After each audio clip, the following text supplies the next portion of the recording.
What's up, guys? If you've been following me for a while, then you probably have heard that Hot Wheels released the Silver Series Acceleracers set, which marks the 20-year anniversary of Acceleracers.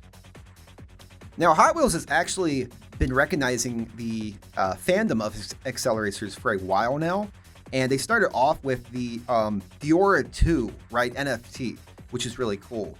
I did not get my hands on that, unfortunately, because I don't do NFTs, but they did release the Diora 2 and the Teku paint job as the mainline Hot Wheels car. Not that long after, they released the RD06 car.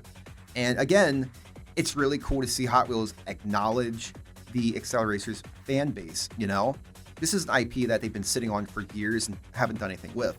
But then they released the Silver Series Acceleracers cars, which was super cool. I know they've been on the shelf for a while, but they've mostly been out towards the western states. And they've just now started to come out here in the East Coast. So they've been pretty hard to find. I did manage to pick these up at Walmart last week. I got a set to open and a set to keep. Now, I wasn't really going to make a video about me opening them. I was going to make a Acceleracers video eventually going over the entire history of the franchise. But I was going to open them anyway, so I thought, why not just share my first impressions of these cars with you all? So here is the Hot Wheels Silver Series Acceleracers unboxing. Now, for the record, I am not a Hot Wheels channel. I did grow up with Acceleracers, and so this line in particular is special to me, but I'm not really that knowledgeable when it comes to Hot Wheels and what they're doing yearly or how they make these cars. I do occasionally pick up some Hot Wheel cars here and there. Usually it's a Batman related car or some other oddities. So just know my knowledge on Hot Wheels is limited usually to just Acceleracers. So right off the bat, we're going to go ahead and talk about the packaging. The old Acceleracers cars from 2005 had a vastly superior package. It had this sturdy cardboard for the card, but also had this plastic casing for the car and for the trading card booster pack that came with each car. Yes, Acceleracers actually had a trading card game at one point, and it was amazing. I still have all my cards that I had when I was a kid. The new cars obviously don't come with these cards, and so they lack this added support to the card. But also the card itself is made of the same cardboard as any other Silver Series car. It's a bit of a shame because these cards are way more flimsy and bend very easily. The Silver Series costs roughly about the same as the original Acceleracers did back in 2005. Although with inflation, the Acceleracers would be pushing the $5 mark today, so that extra buck really went a long way back then.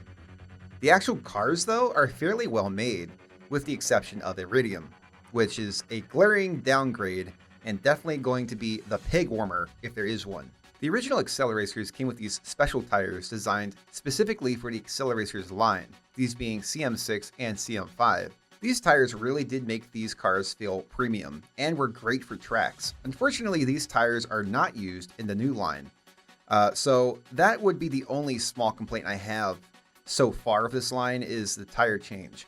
I do wish they would have went that extra mile to add the original wheels, since they are trying to make these cars as movie accurate as possible. But if it was for budget reasons, then I guess I'm fine with it. Honestly, I'm fine with just about anything. I'm just happy that Hot Wheels has recognized this brand again after all these years. Okay, so let's crack into one of these bad boys. We're going to start with Hollowback. So there's a few things to notice about the packaging. The team that the cars belong to, their logo actually shows up behind on the packaging, behind the car. And also there is some really nice illustrations on the card itself. These are all made by a gentleman named Jamie Puga, I believe his name is. He illustrated all of the package art, which is really cool. And honestly, it's just really cool, again, having Acceleracers product after all this time. It honestly does feel like a dream come true. So let's go ahead and tear into this guy. I will say this feels really cool holding this car. Once again, it feels very nostalgic, and it feels really nice as well. The original Hollowback always felt fairly light, and this one feels light as well, but it looks great. And they got a lot right when it came to capturing the details from the movies. So let's take it to the table and get a better look at it. So we are going to compare this Hollowback with the original 2005 Hollowback. And the original Hollowbacks, there was actually a couple variants with those. There was a bright red one, and then there was this satin one, which is really cool.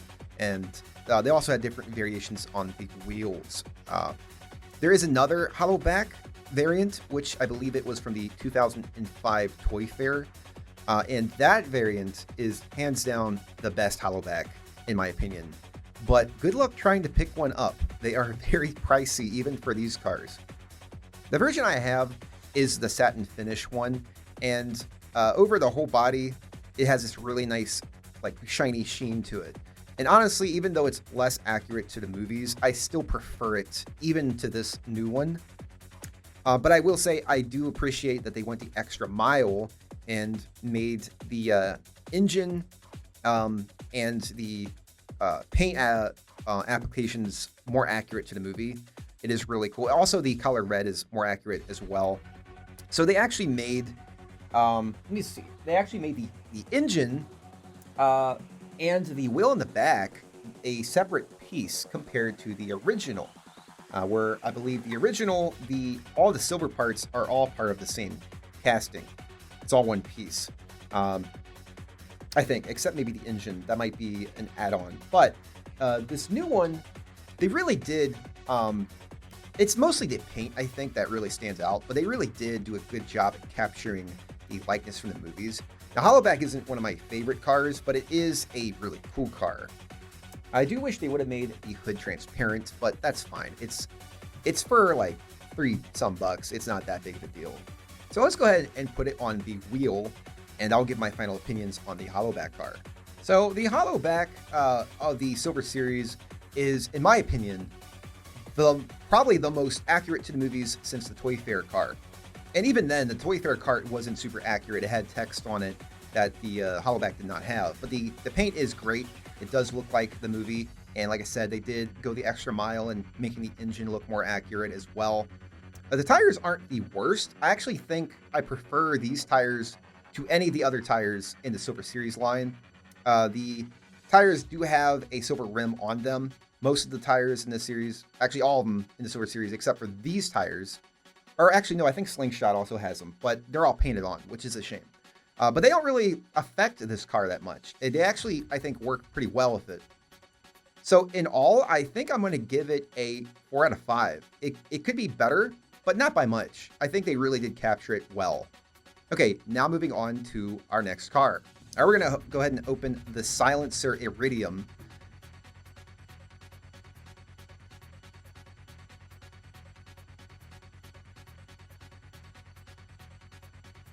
Okay, so here we have Iridium.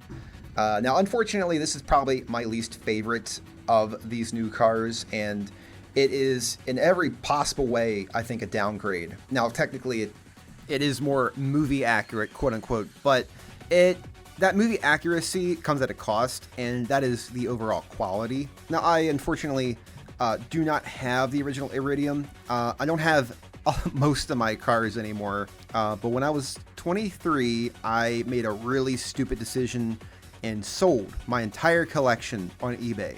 And I sold every car I had. I had every single car in the series except Cove Light, an RD05, and Pile Driver. Those are only 3 I did not have, and I sold them all for $200. It's one of the worst mistakes I've ever made in my entire life. But anyway, I do not have Iridium, but I do have Nitrium. So we're going to compare those two together because all silencer cars are somewhat relative to each other. Now, other than the wheels being changed, the big difference here with the two silencer cars is the plastic. The new plastic on Iridium is way more cheaper and doesn't look nearly as high quality. The really cool thing about in the movies was the silencer cars were actually liquid metal, and it was like more like nanotech. So it had this really cool high-tech look to it. The new car doesn't look like nanotech. It just looks like cheap plastic.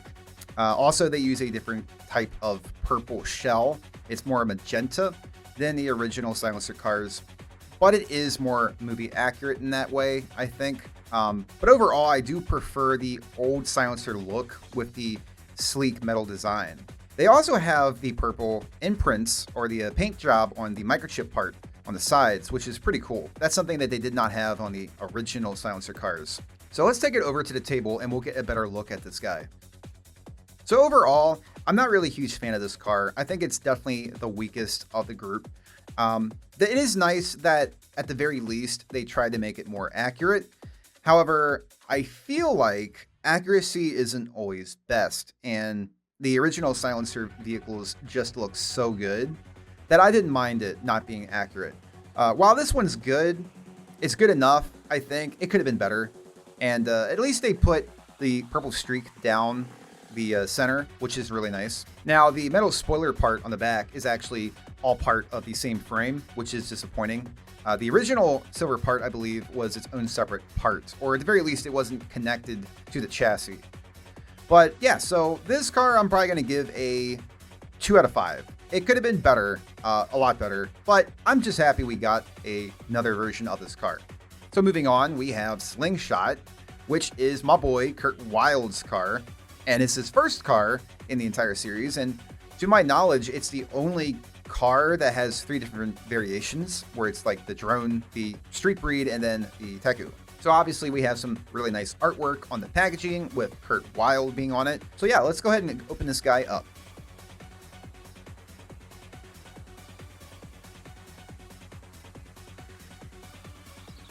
There you can see the Teku logo.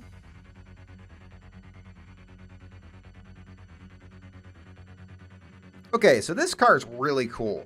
I think this might be one of my favorite cars. And the fact that we got a Teku Slingshot is insane to think about. Like, this is an official product by Hot Wheels. And it's just nice that they acknowledge this series again. So let's take it to the table and get a better look at this car. So here we have the Hot Wheels Diora 2, the Teku Diora 2 of the main line, and we're comparing this with the new Silver Series Slingshot, and they look really cool together. Now, I'm not the biggest fan of the Teku Diora 2 released. I think they could have done a lot more with it, but the fact that we got both of these cars officially is insane. Now, I don't really mind that the tires aren't the tires used in the other Teku cars, because the Slingshot was around before they changed tires in the movies. So that to me is fine. But overall, I love this car. It looks amazing, and they did a really good job with the paint apps. I believe they retooled this Slingshot because the old Slingshot had the part in the back, the spoiler part, wasn't there. Here's another Slingshot to compare it. It was just an open space. So that they added, I'm not really sure why. I think it's the retool version of the Slingshot, which is fine. But overall, I really like this Slingshot. The fact that we got a Teku Slingshot in 2025 is just nuts to me. And this has always been one of my favorite cars. So let's take it to the wheel and we'll give our final thoughts on it. So here we have the Teku Slingshot. I think this might be my favorite car in the Silver Series. Honestly, just has to do with the fact that it's Kurt Wild's Teku Slingshot. Like, it's kind of insane, right? But honestly, you could have released this, I think, in the original line of the Acceleracers, and I think it still probably would have held up very well. Now, like I said, the tires isn't a huge deal for me. They probably would have given it Teku tires anyway in that series, which was, that's fine if they did. But this feels like the closest car, I think, to the original Acceleracers so far.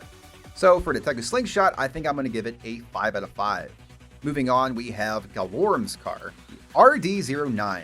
So out of all the cars in the Silver Series, other than the Slingshot and Reverb, I think this is probably the one I was looking forward to the most. And that's because I no longer have my original RD09.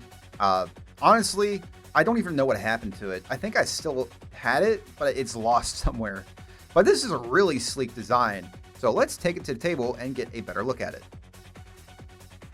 So here we have RD09. And this car was always one of my favorite drone cars, and it might actually be my favorite.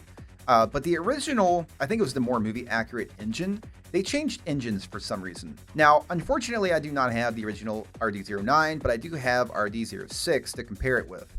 Again, the drone cars had a lot of similarities, but this drone car, I don't think it's all metal, but it's mostly metal, which is really nice. The engine, of course, has changed. They added a couple details to the front. The logo, the drone logo, is now where it should be on the back spoiler part instead of underneath the doors, which is really nice to see. And overall, it feels really sleek and really nice. There's a nice weight to it as well. Now, obviously, it doesn't have the original tires, but at this point, it's not even that big of a deal to me. But overall, I really like the sleekness of this car. It looks really nice. Now, comparing it to the drones, I think overall, all the drone cars were built a bit better. But if you released this car in the original Acceleracers line, I think it probably would have fit in fairly well. Just slap some tires on it and maybe give it like a variation, and it would have done great. They did release an RD06 in the main line. However, that car is definitely a less of quality than the Silver Series, clearly. But it's also just overall kind of a weird car. Like, they changed a lot of stuff with it. But it's also pretty cool that we got a mainline Acceleracers car as well. I mean, it was like $1.16, I believe. So it's really cool to see that Hot Wheels is acknowledging Acceleracers again after all these years. And hopefully we'll get more. All right, so let's go ahead and take RD09 to the wheel, and we'll give our final thoughts. Overall, I think this is probably my second favorite car so far. The thing I will say I dislike about this car is they changed the engine, which I don't really see why they would have needed to do that. They could have just left the original engine and that would have been fine. But overall, everything else is more accurate to the movies than the original one is. So I think I'm going to give it a 4 out of 5. It is almost perfect, but they could have added the original wheels and the original engine, and I think that probably would have sealed the deal. Anyway, moving on. Okay, next we have Reverb, my boy, Vert Wheeler's car. Now, this is actually, they changed the name. It is now called Revert, and this is due to, I believe, a copyright issue that Hot Wheels had. But they still, released this car, which is awesome. It's the exact same car and everything. It's just a different name. So let's turn to this guy, and we'll check him out.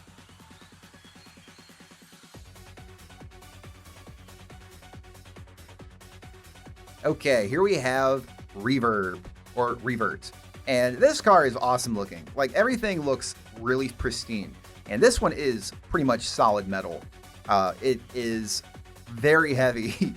There's a clear engine in the back, which is how the engine was in the movie. The paint apps are better in this. They won't peel off like in the original one did. They have the headlights on the back, which is really nice. It looks just really sleek, and I really like it. They have the jets on the bottom, which is cool. That's something that all of Vert's cars had. So let's take it to the table, and we'll give a better look at it. Now, these cars were really rare to get a hold of back then. For whatever reason, the Teku were the hardest ones to find. So all the Teku cars have just went way up in price. But I don't have Reverb. I did have one, but I sold it. So we're going to use high voltage to check out the tires and show the differences.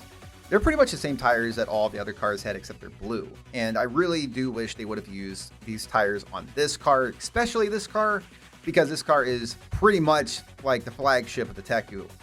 It was the hardest car to find, I believe, other than maybe Chicane. But overall, the quality of this car is amazing. And on the back, they even put the Acceleron logo on the engine, which is really cool, considering that Vert won, or did technically win, but he met the Acceleron with this car. So that's a neat little detail they added to it. I love the print on the side. Like I said, the prints look really great. But let's take it to the wheel and we'll give our final thoughts. So overall, this car is, it's probably my third favorite. But I think out of all the cars, it's probably the highest quality, where the Slingshot is just my favorite on a personal bias standpoint. And I just really like the RD9. I think, objectively looking at it, this one probably is the most accurate to the movie, and also probably the highest quality. They really did go all out on this one, except for the tires, which I'm not even going to hold it against it at this point. I really do like this car. It is really sturdy, and the details are nice, and the sides won't peel off like the original one did. So overall, I'm going to give it a 5 out of 5.